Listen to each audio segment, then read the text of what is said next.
Good morning, ladies and gentlemen. Welcome to Professor Ming's Strategic Insights.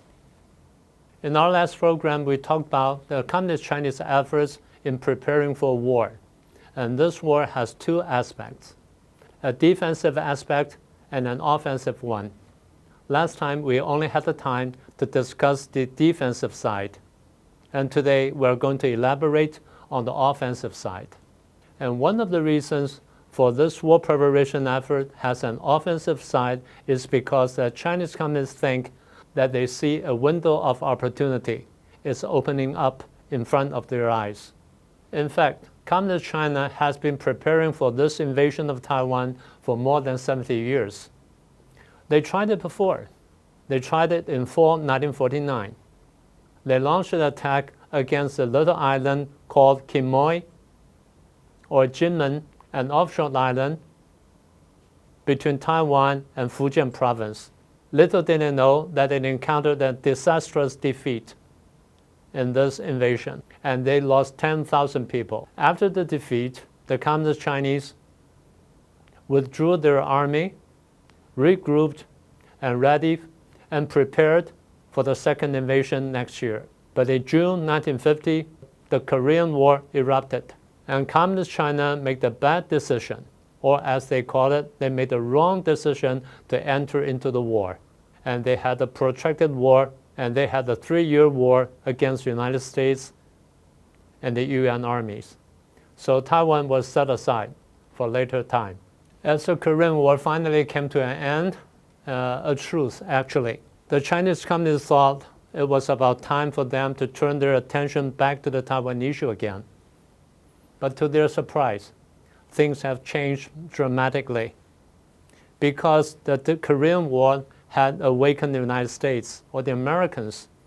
They rediscovered the strategic importance of Taiwan to the United States' interest in Asia, especially in East Asia. So the United States resumed its friendship with Taiwan or Republic of China by signing a mutual defense pact with Taiwan, which lasted for 25 years.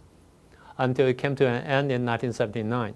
By now, Mao Zedong realized it was almost impossible for the Chinese Communists, to go around the United States to attack Taiwan. So he had to make more preparation for the effort, should he want to invade Taiwan and unify China again. The political unrest in China did not come to an end. Even Mao died in 1976, because after that, we witnessed the arrest of the Gang of Four and the purge of Hua Guofeng, the then chairman of the Chinese Communist Party, and then we witnessed the return of Deng Xiaoping after his third purge. And it was several years later, after Deng's return to power, that he launched his so-called reform policy, or reform and opening up policy. This reform and opening up policy has 3 goals. First is, of course, to safeguard the political power of the Chinese Communist Party. It's always on the top of the list.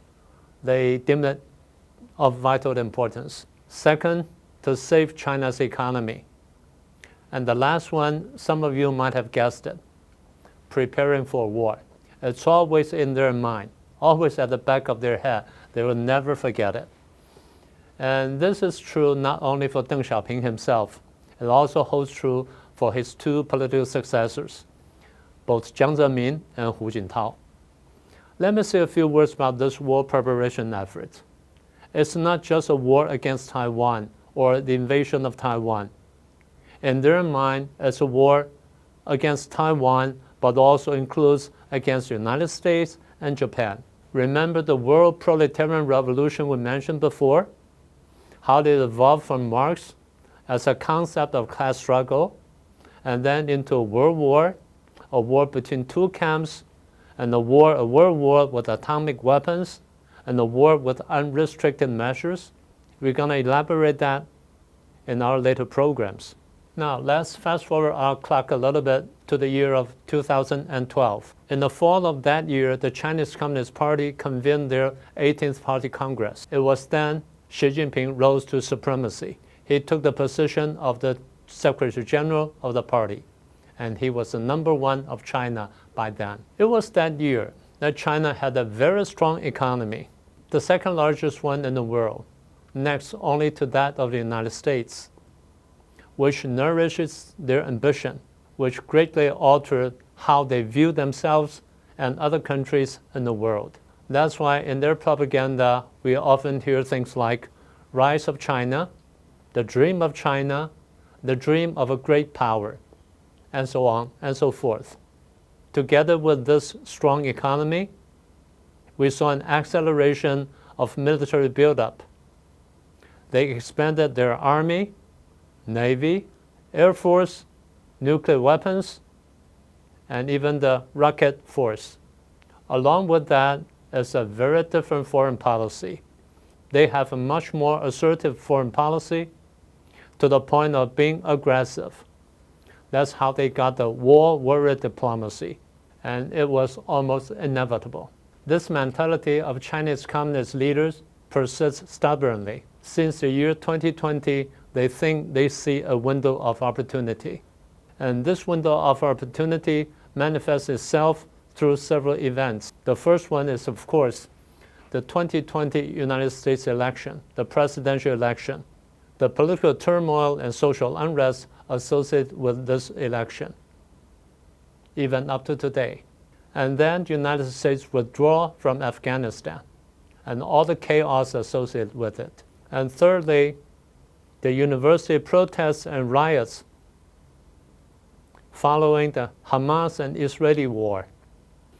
The fourth event is the war in Ukraine, which makes the United States to offer great support for the Ukrainians, which includes money, logistics, and heavy weapons. And the Chinese communists are contemplating on the possibility that the United States will divert its attention away from Taiwan.